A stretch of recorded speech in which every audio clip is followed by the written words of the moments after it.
Hi hello నమస్తే welcome back to iter media. ఈరోజు మనతో ఉన్నారు పర్సనల్ ఫైనాన్స్ ప్రొఫెషనల్ అయిన రమేష్ పసుపులేటి గారు. సార్తో మాట్లాడదాం ముఖ్యంగా అప్కమింగ్ సెమీ కండక్టర్ సెక్టర్ అనేది ఏ విధంగా ఉండబోతుంది, దానిపై మన సార్ ఏం చెప్తారనేది ఈరోజు ఎపిసోడ్లో తెలుసుకుందాం.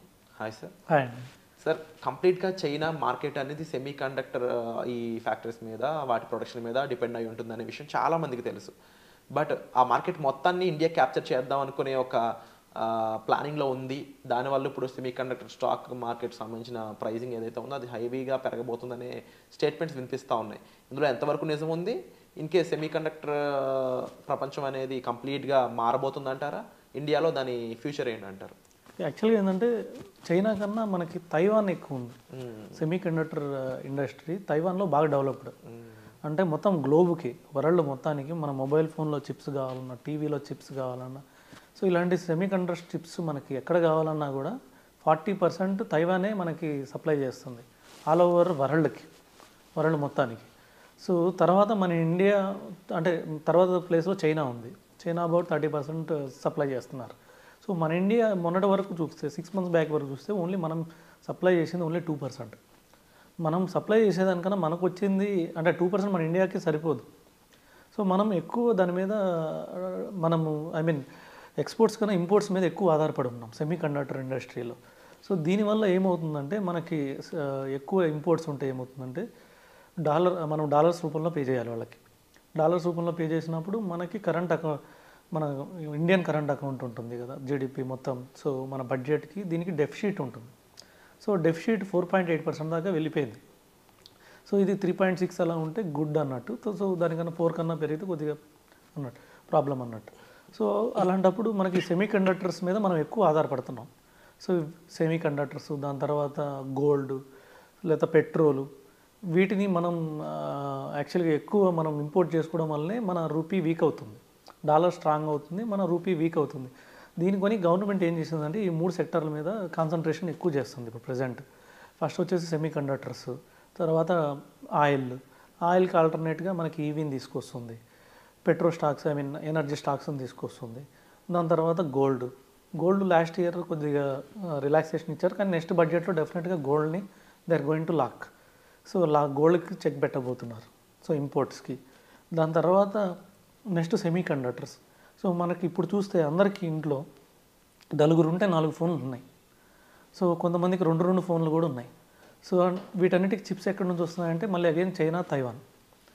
అదే మనం టీవీలు వాడుతున్నాం, ఒక్కొక్క ఇంట్లో ఒక టీవీ ఉంది, లేదంటే కొన్ని ఇళ్లలో 2 టీవీలు 3 టీవీలు కూడా ఉన్నాయి. వాటికి కూడా చిప్స్ అక్కడి నుంచే వస్తున్నాయి, సెమీ కండక్టర్స్ ఇవన్నీ. సో వీటి కోసం వీటిని ఎట్లయినా సరే మనం వీటికి చెక్ పెట్టి ఇవి తగ్గించుకోవాలని చెప్పి గవర్నమెంట్ ఏం చేసింది, సో వీటికి సబ్సిడీ ఇచ్చింది. సో మన ఇండియాలో ఎవరైతే తయారు చేస్తారో సో వాళ్ళకి 50% మేము ఇన్వెస్ట్మెంట్లో 50% మేము ఇస్తాం. మీరు ఒక ఇండస్ట్రీ పెట్టండి, ఒక 100 కోట్ల ఇండస్ట్రీ పెట్టండి, 50 crores మేము ఇస్తాం. సో అలాగా ఇండస్ట్రియలిస్ట్ని, సో ఎవరైతే ఇన్వెస్టర్స్ ఉన్నారో వాళ్ళని ఎంకరేజ్ చేసింది. ఇవి కూడా హైలీ ప్రాఫిటబుల్ బిజినెస్సే.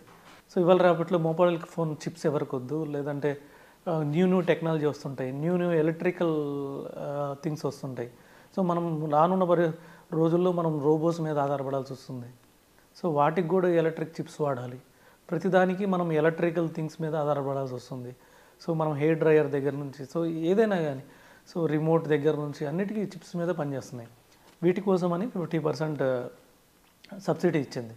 ఆల్రెడీ కొన్ని స్టాక్స్ మన దగ్గర ఉన్నాయి, ఆల్రెడీ కొన్ని కంపెనీస్ ఉన్నాయి, ఇంకొన్ని కంపెనీస్ కూడా లాంచ్ అయ్యాయి. అంటే గవర్నమెంట్ తీసుకున్న సబ్సిడీ ఇలాంటి సో ప్రో నిర్ణయాల వల్ల ఇంకొద్దిగా అడ్వాన్స్డ్ టెక్నాలజీస్ వచ్చేస్తున్నాయి.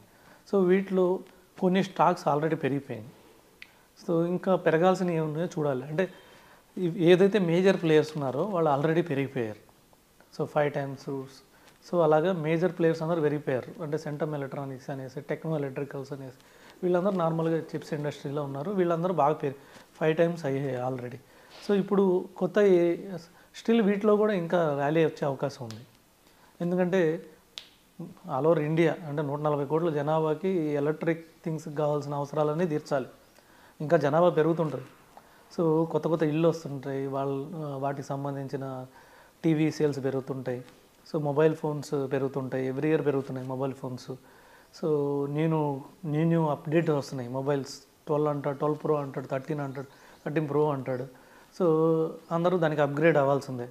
ఐఫోన్ అంటారు 15, 16 అయిపోయింది, 17 అంటాడు. ఎవ్రీ ఇయర్ ఒక తీసుకొస్తూ ఉంటాడు.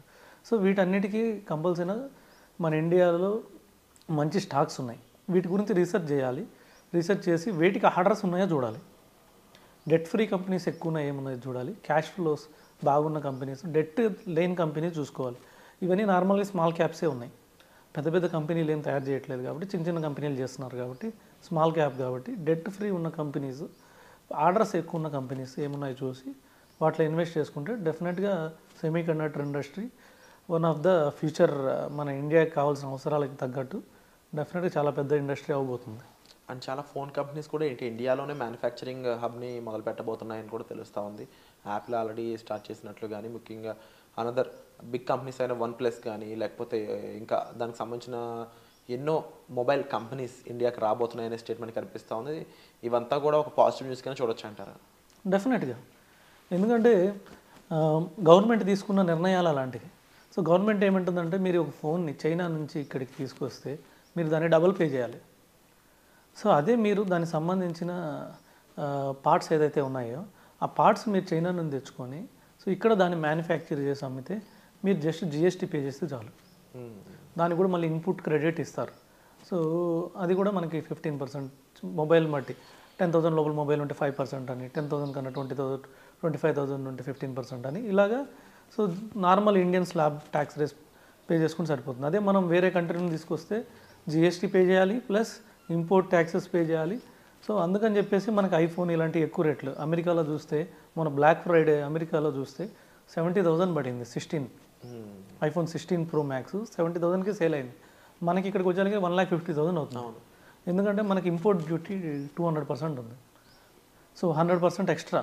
హోప్ఫుల్లీ ఇది ఒక గేమ్ చేంజింగ్ డెసిషన్ అవుతుంది అనేది అనిపిస్తుంది సార్. డెఫినెట్గా అండి. మోడీ తీసుకున్న నిర్ణయాలు పర్టికులర్గా, సో ఎప్పుడైతే మేక్ ఇన్ ఇండియా అన్నారో, సో ఇది గేమ్ చేంజర్. Wonderful sir.